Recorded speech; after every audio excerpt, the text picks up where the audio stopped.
Um, Good morning, Mesela. Thank you very much for joining me this morning. It is interesting times, certainly for our rail industry. Morning, Philippa.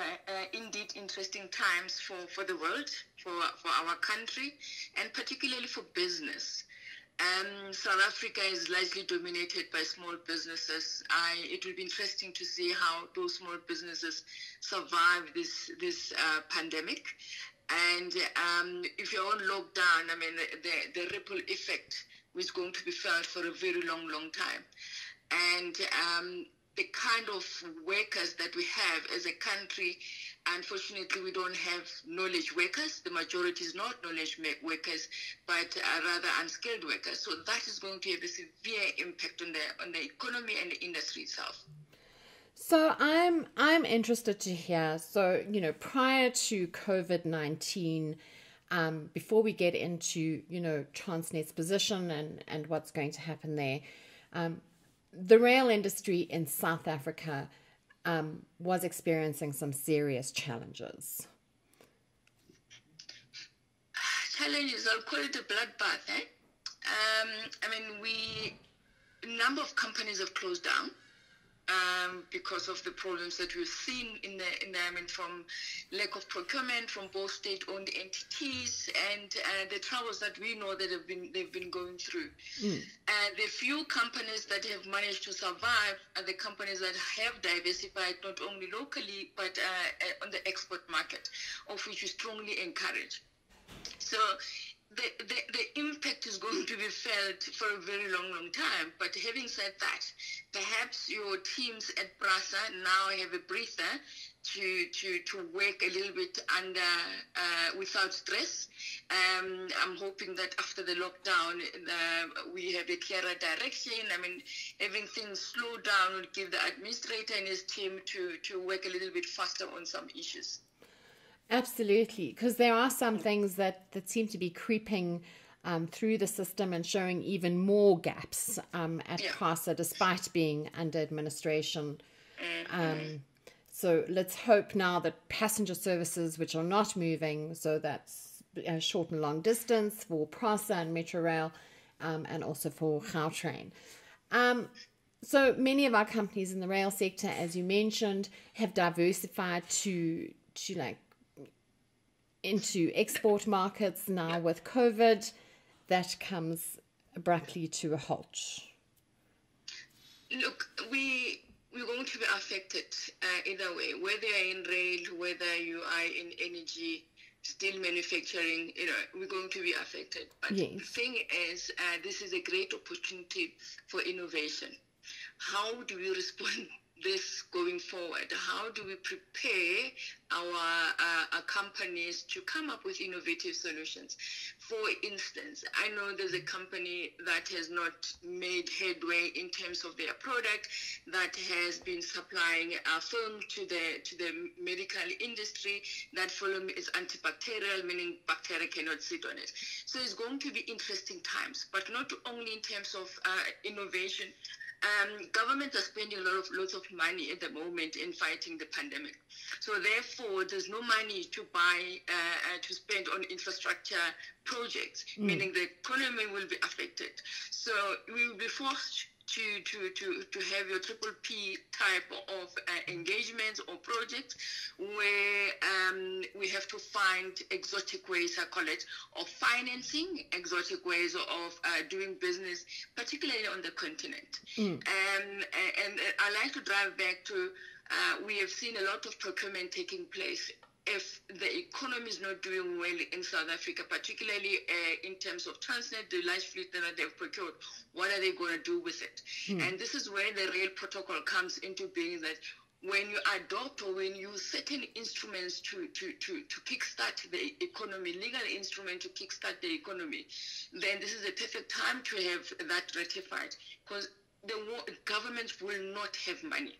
But what innovative ways are we going to do to survive this period? I Unfortunately, it's not everybody that is going to survive. As few companies that are going to survive. Government will have to find ways of supporting. Entrepreneurs themselves are going to have to find ways of the new way of doing business. It has to be adopted, whatever that is. Mm. Yeah. So how long? Yeah. I want to mention that, in terms of your payment holiday and all that, SMMEs in terms of loans, student loans, but the thing is, the majority of businesses still have to pay rent.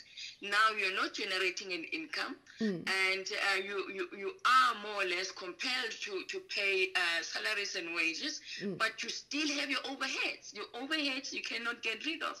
I hope that your Department of Trade and Industry, together with Treasury, they can have a conversation with the banks, and then therefore that leniency in terms of paying for some of those overheads can then pass over to business, so that business can have a little bit of cash flow to still pay employees that will be staying at home, not out of their own choice, of course. Yes. Well, I had a discussion, and it also comes down to insurance. A little business like mine, I went and inquired about my business interruption, and apparently it does not cover pandemics. Now, I'm sure I'm not the only business that discovered that. Unfortunately, insurance are insurances, and one of the problems I've always had with contracts is they're not written in English, but they're written in legal terms. And when you sign it up, even the salesperson that makes you sign up is not legally trained. So you don't necessarily know what you're signing. You look at the basic things, I'm covered for this, that, but your terms and conditions, they're not your salespeople or your representative cannot even explain those terms and conditions to you. Now, as a railway person, how are you going to make sense out of those contracts? It's only when you claim that they say, oops, sorry, you're not covered for that. No, absolutely. But I believe that there's going to be a conversation that will take place between Treasury and insurance companies, and maybe that conversation is still ongoing, So it is interesting times. I mean, this pandemic, it will affect a lot of contracts, employment contracts, your rental, business in general. In terms of legal contracts, there will be something in there that says we do not cover this, or there will be a new insurance product for this type of things. Absolutely. Well, I'm really hoping we never get to experience this again in our lifetime. So let's get on to Transnet now, specifically Transnet Freight Rail. Transnet SOC issued a media release this morning just talking about essential services across their operating business units.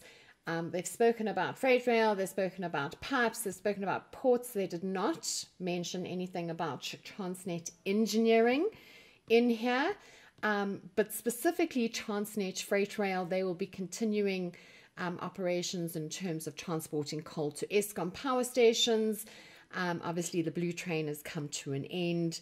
They will, essential services such as fuel, containers, timber, chemical products, and I'm very relieved to hear that the Pelo Pepper will continue. My question is, from your perspective, perhaps you'll be able to answer, specifically in Transnet Freight Rail kind of meeting those objections.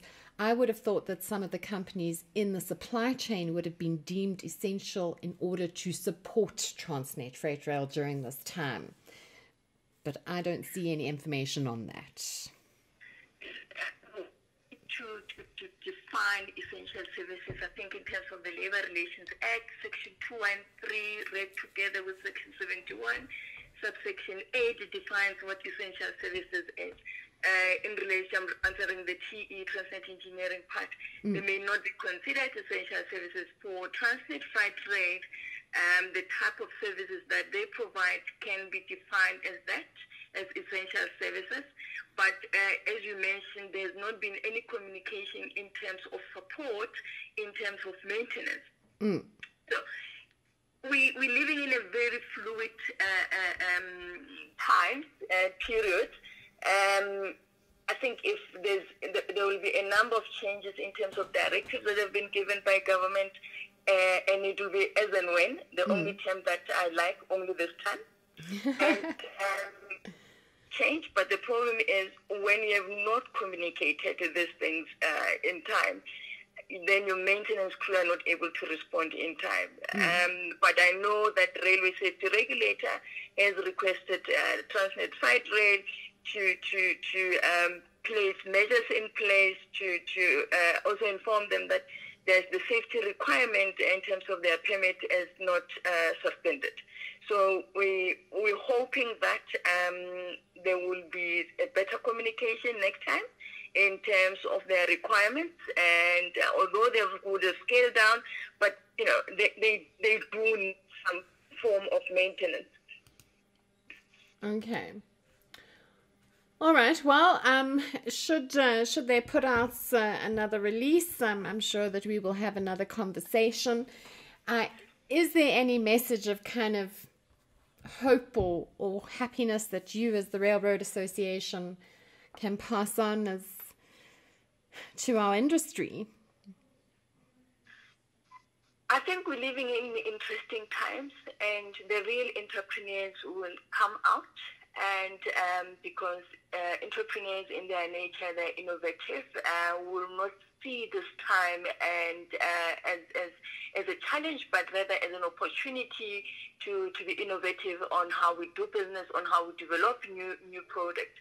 But what has been quite a surprise and a comforting surprise is the response by government. I mean, from all departments. Transport has been, for me, transport and the police. The ministers were not waffling. They knew exactly what needs to be done.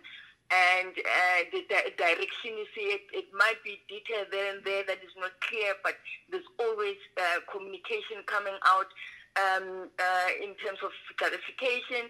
But for me, I'm quite impressed with the police and the commander-in-chief himself and the FAPS. All right. Well, thank you very much, Mesela, for taking the time to speak to me. I am going to see if I can get hold of Lloyd to just see if I can clarify some things, but I think they're all kind of busy at the moment, so I'm not sure I'm going to get that right.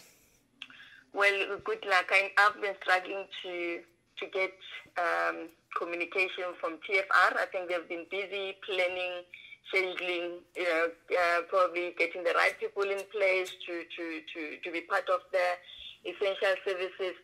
I mean, to be an essential service employee itself is an administrative issue that was not clear, but I think now we know more or less what we need to do.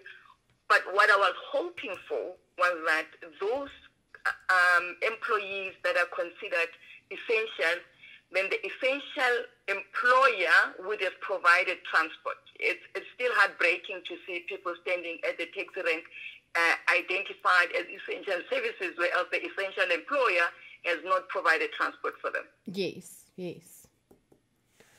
Oh, interesting times. Okay, Mesela, thank you very much for your time. Thank you, cheers. Bye.